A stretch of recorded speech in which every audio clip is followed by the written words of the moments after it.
थेट जाणार आहोत शिवाजी पार्कावरती, जिथे आत्ता तरुणाईचं आंदोलन सुरू आहे।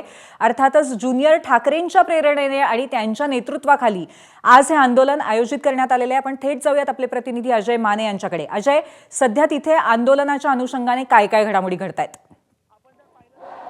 जय जय जय जय जय भीम। आपण जर पाहिलं तर या ठिकाणी आता आंदोलनासाठी मोठ्या प्रमाणात गर्दी जी आहे ती दाखल झालेली आपल्याला पाहायला मिळते।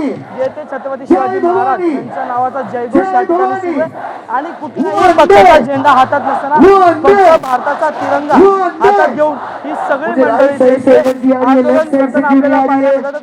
वेगवेगळ्या पोस्टर असतील, वेगवेगळ्या घोषणा या सगळ्यांनी या ठिकाणी निषेध करतो आपल्याला पाहिजे तर अनेक तरुणांचा जो आहे तो या ठिकाणी पाहायला मिळतात। आपण अनेकांशी बोललो। कुठून आलेला तुम्ही आज आंदोलनाला? आम्ही लालबागवरून आलेलो आहोत। काय भावना आहेत आज आम्ही विद्यार्थ्यांच्या सपोर्टसाठी येथे आलेलो आहोत। विद्यार्थ्यांना जो अन्याय होतो, लाठीचार्ज होतोय, हे खूप वेदनादायक आहे आम्हाला पालकांसाठी। आणि या शिक्षणात आळा बसण्यासाठी शिक्षण जे मंत्री आहेत धर्मेंद्र प्रधान यांनी राजीनामा देऊन या विद्यार्थ्यांना न्याय द्यावा अशी विनंती आहे। आपण जर पाहिलं तर धर्मेंद्र प्रधान यांचा राजीनामा मिळाला, त्याच पार्श्वभूमीवर हे सगळं आंदोलन या ठिकाणी सुरू असलेलं पाहायला मिळतं। संपूर्ण शिवाजी पार्क मैदान परिसरात जो आहे तो तिरंग्याचा झेंडा फडकताना आपल्याला पाहायला मिळते आणि घोषणाबाजी जी आहे ते सरकारच्या विरोधात धर्मेंद्र प्रधान यांचा राजीनामा जो आहे तो त्याची मागणी करून जो आहे तो सुरू आहे। अनेक लोक हातात देशाचं संविधान घेऊन उभे असलेले आपल्याला पाहायला मिळतात आणि त्या सगळ्यांशी आपण बातचीत करणार आहोत की काय नेमक्या भावना आहेत। हातात भारताचं संविधान घेऊन आलेला आहे, देशाचा तिरंगा या ठिकाणी काय भावना आहेत? काय भावना म्हणजे हा आमचा इथे अधिकार आम्ही एक्सरसाइज करतो आहे।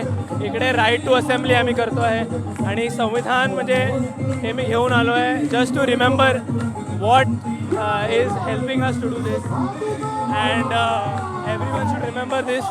That's it. पण हे संविधान घेऊन प्रत्येक जण आंदोलन करतोय तरी ऐकलं का जात नाही?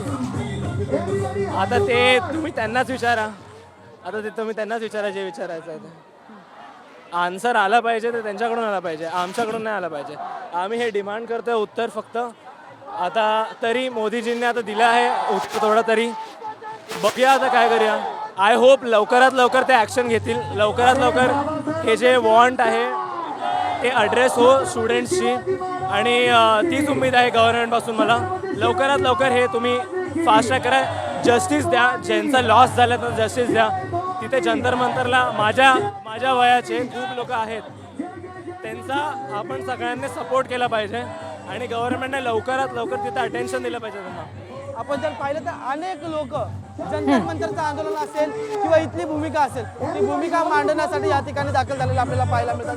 त्यामुळे आंदोलन सुरू झालेलं आहे या ठिकाणी। नक्कीच जे ती सतत या ठिकाणी सुरू असलेली आपल्याला पाहायला मिळते। नक्कीच अजय, आंदोलन सुरू झालंय आणि अगदी जेनझीच्या आपल्या वेगळ्या पठडीमध्ये आंदोलन होताना आम्हाला दिसतंय। या संदर्भात अपडेट्स घेत राहू। तुर्तास धन्यवाद।